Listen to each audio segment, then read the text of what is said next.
Eh bien, bonjour et bienvenue une nouvelle fois sur l'espace dédié au site mécaniqueuniverselle.net, le site qui essaie de démontrer que l'humanité, le phénomène humain, dans sa totalité,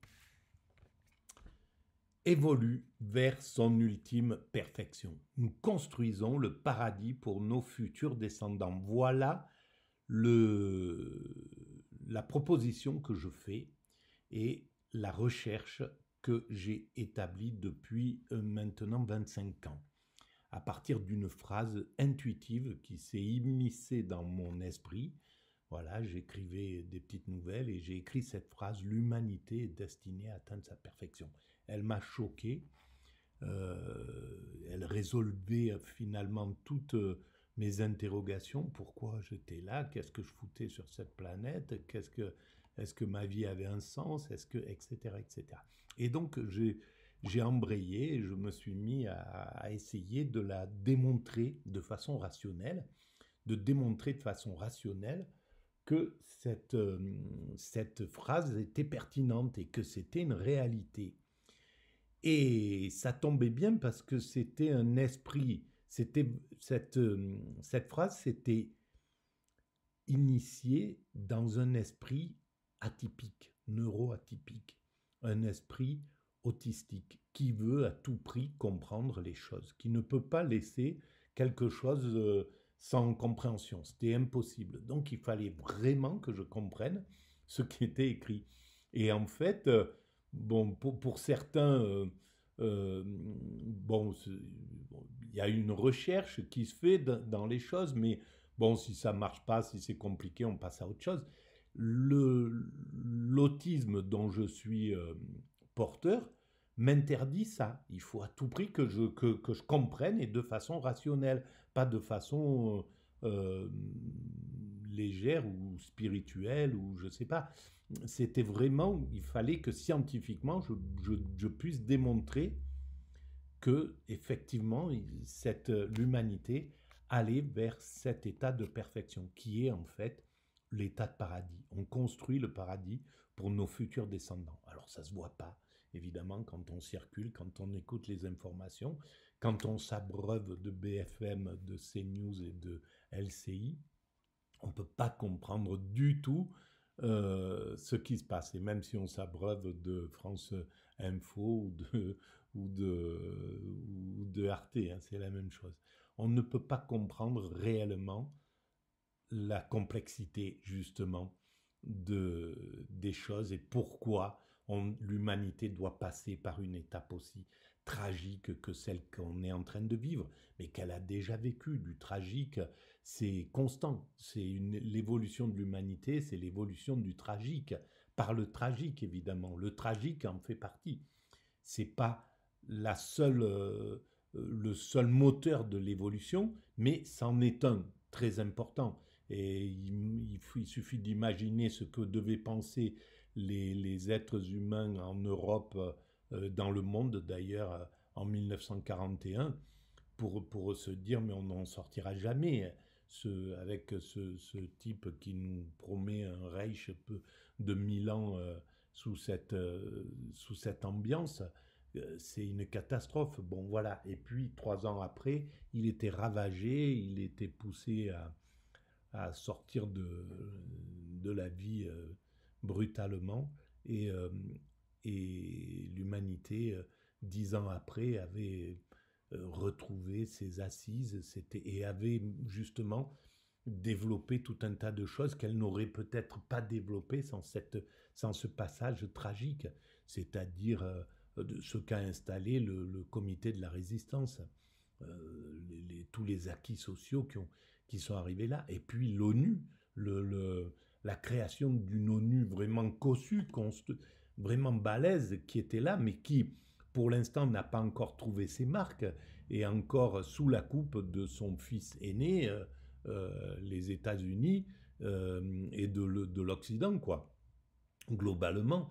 Et bon, et de ceux qui la dirigent, il y a les BRICS aussi qui sont partie prenante pour empêcher finalement l'émergence d'un ONU vraiment responsable et qui peut dire à tous ses enfants, y compris son fils aîné, donc les USA, tu te calmes, tu t'arrêtes, tu donnes les armes et euh, voilà, tu arrêtes de foutre le bazar sur cette planète. Voilà. Ben, l'ONU, il est destiné à ça. Il y arrivera. Il lui faudra 5, 6 ans, 10 ans, 50 ans peut-être, 100 ans, admettons, mais peu importe. L'humanité, elle a le temps d'évolution. Donc elle y parviendra lentement, mais sûrement. Et à ce moment-là, ben, la paix sera établie. Si c'est l'ONU qui devient le véritable père des nations, le vrai leader, le vrai gendarme, eh ben, et si c'est un ONU vraiment universel, bienveillant, comme un vrai père qui aime tous ses enfants à égalité, sans privilégier un sur l'autre, eh ben là c'est parfait. Et on aura atteint un degré où on va pouvoir travailler de façon symbiotique, où il n'y aura plus besoin d'être dans cette confrontation etc. Ça sera une compétition ludique et respectueuse, un petit peu avec les valeurs des Jeux Olympiques. Voilà, ça devrait être ça, la compétition, même la compétition mondiale entre la Chine et les États-Unis. Si elle était respectueuse, elle en serait là, mais c'est que des coups bas, il y a l'égoïsme, il y a le désir de domination qui se met en place, et ça fait le monde tel qu'on est en train de vivre, mais qui sera dépassé. Voilà, donc j'essaie de démontrer cette théorie. Et pour ce faire, parfois, je m'appuie sur des podcasts que j'écoute sur France Culture. Bien souvent, c'est une émission qui s'appelle Avec Philosophie. Et bien là, c'est le cas, et c'est la 4e vidéo, je pense, sur la complexité. C'était une série, pardon, qui s'appelait La complexité et ses nuances. Et le thème du jour, c'était la philosophie complique-t-elle tout? Lundi 13 octobre 2025. Donc je lance la vidéo, l'audio, et je commente éventuellement. Allons-y. Qui nous parle. Claire Pagès, Hegel a lu Rousseau. Qu'en a-t-il pensé? plein dans de choses. Cette complexité, il y a Hegel et Rousseau. Je crois que c'est une lecture, en dépit les deux thèmes des critiques, qui est décisive pour Hegel, parce que Rousseau, c'est celui qui a pris la mesure de l'importance du concept de volonté, hein, et que voilà, le politique et le politique moderne doit partir de la reconnaissance de la volonté. Quelque chose qui est loin d'être simple, le produit des contradictions de volonté, etc. Et donc la dialectique est éminemment requise. Oui, alors du coup, j'écoutais ce que vous disiez avec un grand intérêt, et je serais peut-être beaucoup moins sévère avec le style de Hegel, qui est quand même une tentative extrême pour trouver une langue qui dise non seulement la complexité des choses, mais leur mouvement. Hein, et le fait que le réel soit processuel exige tout un travail sur le dire et sur le discours. Processuel, alors je pense qu'elle veut dire en évolution, que le réel soit qu'il y ait l'évolution dans l'humanité. Évidemment, le problème de la philosophie, parfois, c'est justement son vocabulaire. Et voilà, c'est une chance et une malchance que je ne maîtrise pas ce vocabulaire. Et donc, ça fait une philosophie archaïque avec des termes simples, simplistes, naïfs, etc. Et évidemment, Hegel, il a utilisé un vocabulaire qui semble complexe. Alors, il faudrait maîtriser la langue allemande pour savoir si c'est plus compréhensible en allemand. Mais en tout cas, je pense que il est compliqué. Mais effectivement, cette complication, elle est là pour son œuvre. Et justement, ce qui est intéressant, c'est que l'humanité se développe par la symbiose, finalement. Elle existe, cette symbiose, sauf qu'on ne s'en rend pas compte. mais c'est extrêmement symbiotique. Hegel, il y a des centaines de milliers de profs qui ont véhiculé son idée, qui ont essayé de la mettre abordable à chacun. Et comme, par exemple, ces 2 personnes qui interviennent là actuellement dans cette émission. Et l'ensemble fait que quelqu'un comme moi qui ne peut pas lire Hegel parce que c'est trop compliqué à lire, eh bien, malgré tout, je peux m'en faire une idée. Alors, elle n'est pas effectivement à la hauteur de celle de ses professeurs qui connaissent très très bien le travail de Hegel. Mais je peux avoir une vision intuitive et qui peut avoir sa place dans le chart de la philosophie. Voilà. Et c'est ce lien qui est là, mais entre tout, hein, parce que ce lien, il est aussi valable avec celui qui ramasse les poubelles le matin, qui fait les courses pour ses professeurs, qui construit, qui répare les éviers, les trucs, etc. Voilà, on est tous dans une sorte de symbiose, et tous, véritablement tous, on est 8 milliards d'êtres humains, il y en a qui vivent isolés en plein cœur de l'Amazonie, ils font partie, ils sont dans la même symbiose, parce qu'on sait qu'ils existent, on a ils font travailler des esprits, ils font travailler d'autres personnes dans une... voilà, même celui qui va s'isoler, même le moine tibétain qui va s'isoler dans une grotte, ou l'ascète hindou qui vit complètement retiré, il travaille l'humanité de la même manière, parce qu'il y a des gens qui parlent de lui, etc. Et donc, par la chaîne, ça travaille l'humanité. Donc on est tous en ultra symbiose. Et en réalité, on l'est en symbiose avec notre environnement, avec la vie, avec la nature, avec les autres animaux, avec tout, avec l'air, avec l'eau, etc. Donc, cette harmonie, elle est là dans la chose. Bon, j'ai dérivé. Pour essayer de trouver des mots qui disent le fait que les choses ne sont pas fixes, figées comme des substances identiques à elles-mêmes, mais qu'elles passent dans leur autre et elles se déplacent et elles se transforment. Et donc cette langue très difficile à lire, hein, elle est là aussi pour témoigner, hein, de cette processualité des choses. Processualité. Voilà. J'apprécie que vous employiez ce mot très difficile qui suggère un mouvement. J'ai l'impression que c'est parce que vous craignez un peu de dire, comme Hegel, que ce n'est pas qu'un processus qui traverse les choses et l'histoire. C'est la rationalité elle-même. Et c'est vrai que nous, au début du XXIe siècle, on a un petit peu du mal à le suivre sur cette idée. Oui, on accordera facilement à Hegel qu'il y a du processus.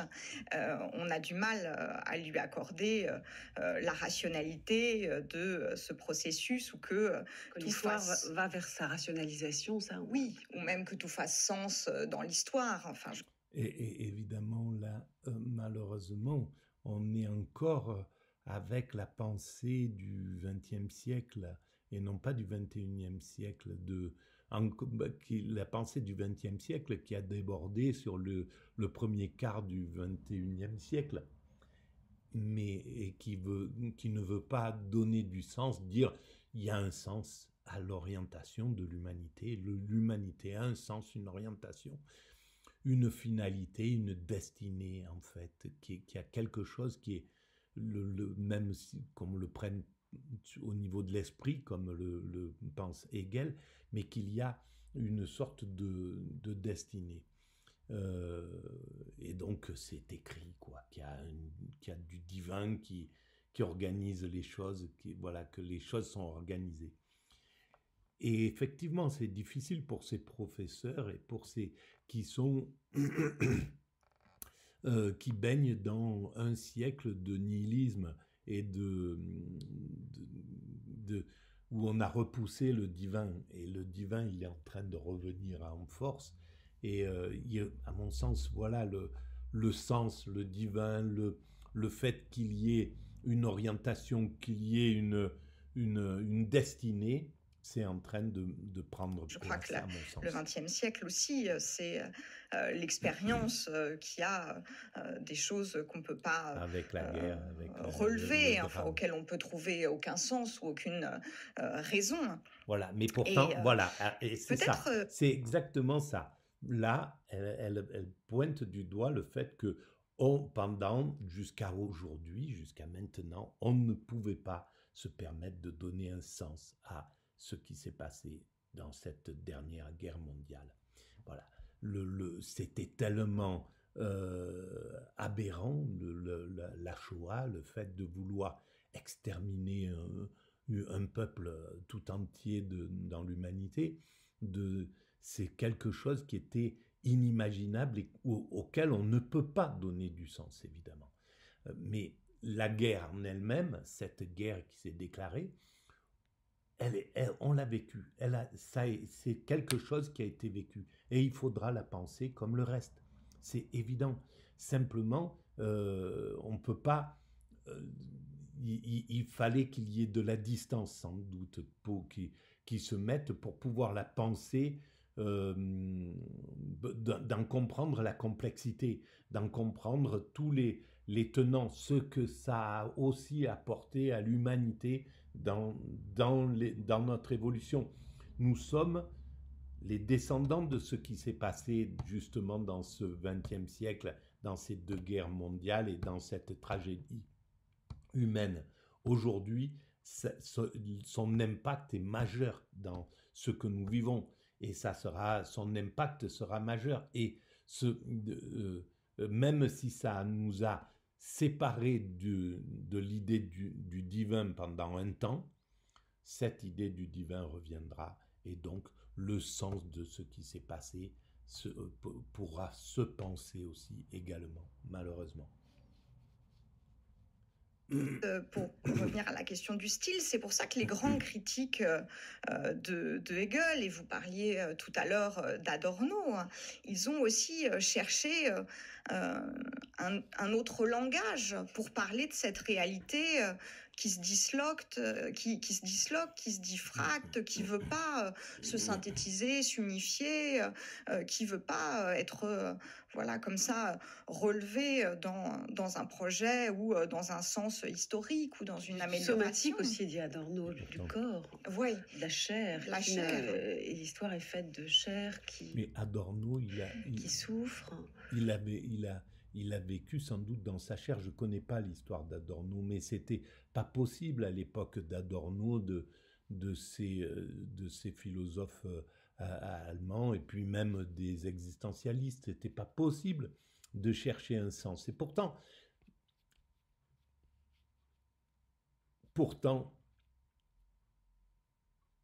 Jean-Paul Sartre, dans son dernier ouvrage justement, avec celui qu'il a écrit avec Béni Lévy, eh bien, il y a une quête du sens. Il y a le sens qui revient. Et c'est peut-être un des rares qui ramène le sens, justement, qui peut dire il y a du sens dans tout ce qui a été réalisé, dans l'évolution de l'humanité, etc. Elle n'est pas insensée.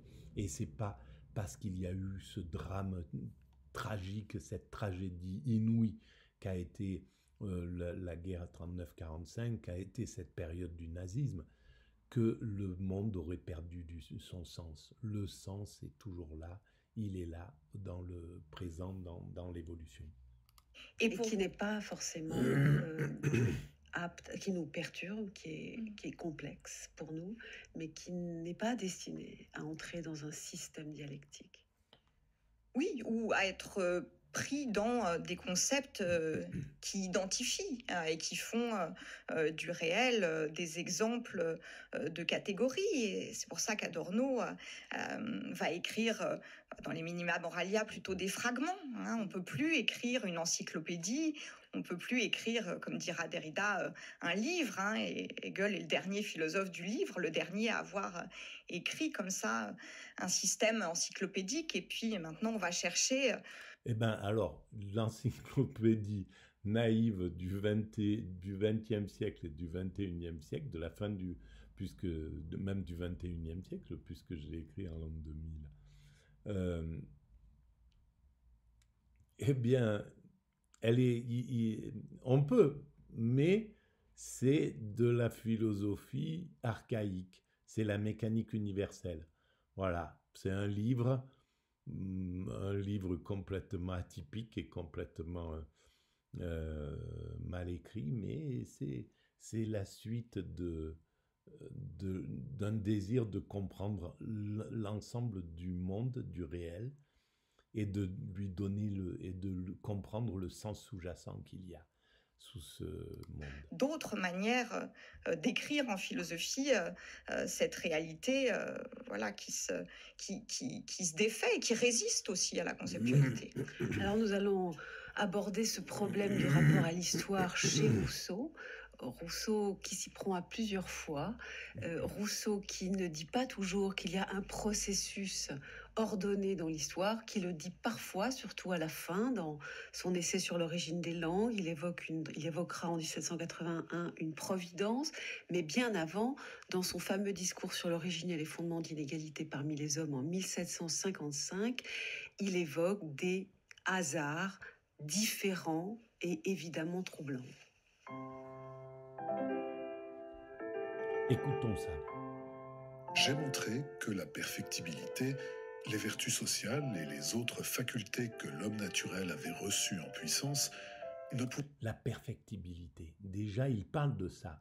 Ça c'est vraiment, je pensais pas que Rousseau, qui est quand même avant Kant et avant, peut-être à la même époque que Kant, mais qui ne connaissait certainement pas Kant à mon avis, et avant tout, donc la perfectibilité, c'est quelque chose, là, pour moi, c'est hyper novateur. Ne pouvaient jamais se développer d'elles-mêmes, qu'elles avaient besoin pour cela du concours fortuit de plusieurs causes étrangères qui pouvaient ne jamais naître et sans lesquelles il fut demeuré éternellement dans sa condition primitive. Il me reste à considérer et à rapprocher les différents hasards qui ont pu perfectionner la raison humaine en détériorant l'espèce, rendant un être méchant en le rendant sociable, et d'un terme si éloigné, amener enfin l'homme et le monde au point où nous les voyons.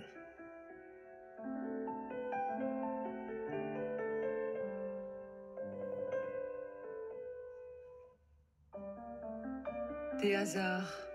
Patrice Canivet, nous parlons de complexité cette semaine. Ce matin, nous évoquons le rapport au monde et à l'histoire de Rousseau et de Hegel.